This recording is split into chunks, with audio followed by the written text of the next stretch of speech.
Okay, guys, we're on the second part of this lecture, so part two, and we're going to talk about retrieval. Okay.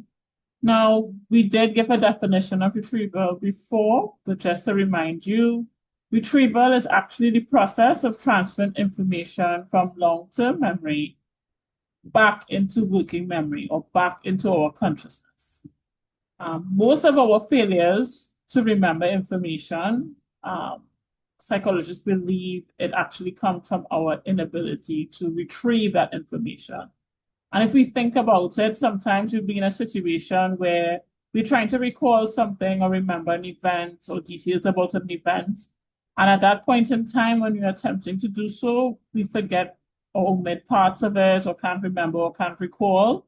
But then some time may elapse and you'll be like, oh my, yes, oh yes, then you remember, right? Or another situation, or someone says something that primes that information and acts like a retrieval cue that allows you to recall or remember the information.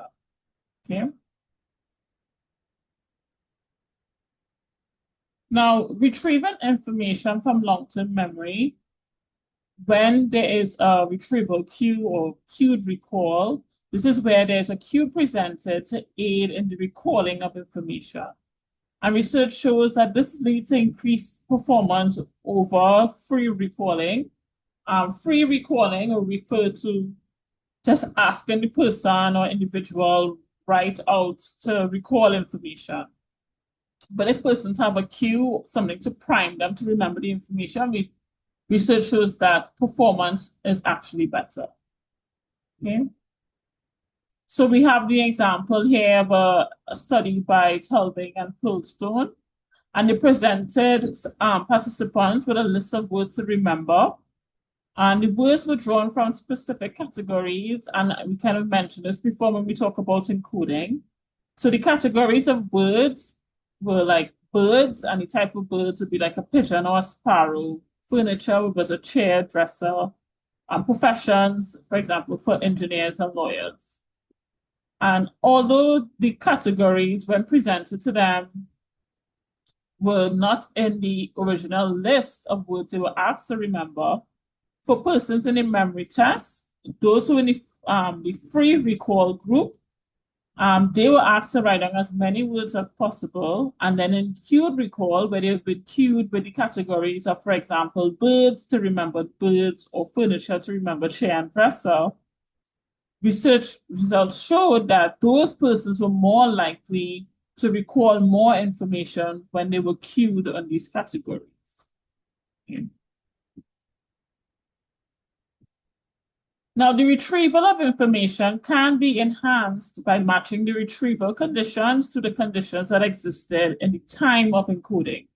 Essentially, this means that if we go back to the state or the context of where we encoded the information, right, we are more likely to recall the information when we go back into that similar situation. Now, some of the factors or the retrieval conditions we could explain here will be one, encoding specificity. So the principle of encoding specificity states that we encode information along with its context. So when we are remembering information, we are not just remembering or the information that is that we are told to recall, or like it's a list of words or a situation or event. We're not just remembering that event alone, but the context or situation in which it occurred. For example, Angela encoded many experiences within the context of her grandparents' house. And when she restated this context by returning to the, reinstated in this context, so by returning to the house many years later, many of her memories in childhood would have come to mind, or to remember those experiences. Another factor is state-dependent learning. So this is matching the internal mood present during encoding and retrieval. So here we see that learning that's associated with a particular internal state. So this is not just a situation or the environment, but the internal state can lead to better retrieval of information. When we're referring to internal state, we're talking about like person's mood or their state of awareness. So according to the principle of state-dependent learning, memory will be better when a person's internal state or awareness is the same or matches that state when they're retrieving the information. And we have this example where if we're referring to a person's state of awareness, we know oftentimes when persons like consume alcohol, they may be a bit intoxicated and they can't remember what they did. So for example, if John went out to Lyme and he can't remember where he left his house keys, it's likely that he can't recall where he left the keys when he was sober, right? But if he returns to that state of intoxication, maybe not as bad, but there's still that internal state of awareness is back to the same level that he would have encoded the information in terms of where he put his keys. It's likely that he would it's likely that he will recall that information when returning to that state. The next point is transfer appropriate processing. So this is matching the task involved in encoding and retrieval. So memory is better when the mental processes engaged at tests are the same as those engaged at the same time of study, right? So this could be applied to when you are studying for exams. If you mimic the environment where the information will be tested when you are studying for the exams, it will help you in performing better in the exam when you need to retrieve the information. So this may not necessarily be like go to the exam room, but the similar conditions. So like a quiet room, if you're on a desk or alone, if the temperature of the room, like it being cold or warm, if you are able to encode information in that environment, it's more likely you can retrieve the information in that environment. Let's talk a little bit again about encoding specificity. So according to Golden and Badley's diving experiment, in this experiment, one group of participants wore diving equipment and studied a list of words underwater, while the other group studied the same words on land. Now, these groups were then divided so that half the participants in the land and half the participants in the water were tested for recall on land and half were tested on the water. Interestingly, the results of the study indicated by the numbers shown that the best recall occurred when encoding and retrieval occurred in the same location. So the results of the diving study and many similar experiments suggest that a good strategy for test taking would be to study in an environment that is similar to the environment where you would test it, right? So similar to what we was mentioning before.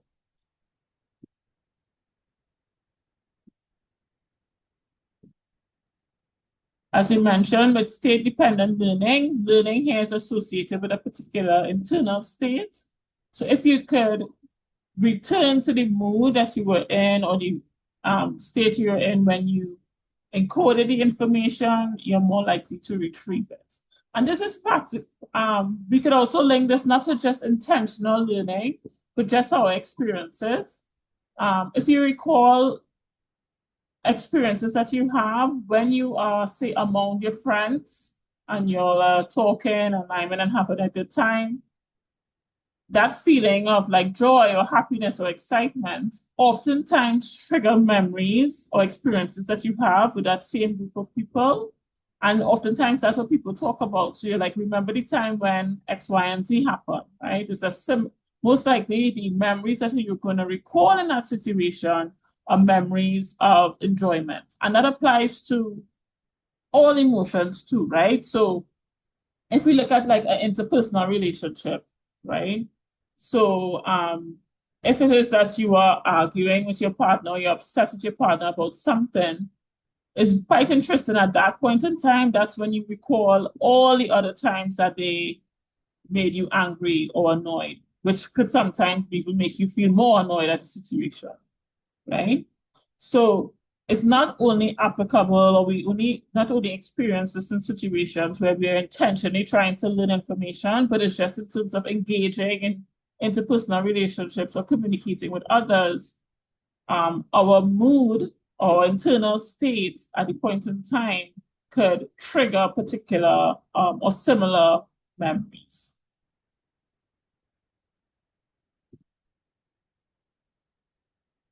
Now, if you look at the transfer appropriate processing, in this experiment by Morris and colleagues, they would have engaged in a memory task to see if the type of processing used during encoding is the same type that is used during retrieval. And the results of this experiment was that the subject's retrieval performance depended on whether the retrieval task matched the encoding task. So as seen in figure 7.11 on the screen, participants who had focused on rhyming during encoding remembered more words than persons who had focused on the meaning. Thus, persons who had focused on the word sound during the first part of the experiment did better when the test involved on focusing on the sound. This results in better performance when the type of processing matches in encoding and retrieval. Okay. And you could always refer to your textbook for more details on this experiment. Okay, now we covered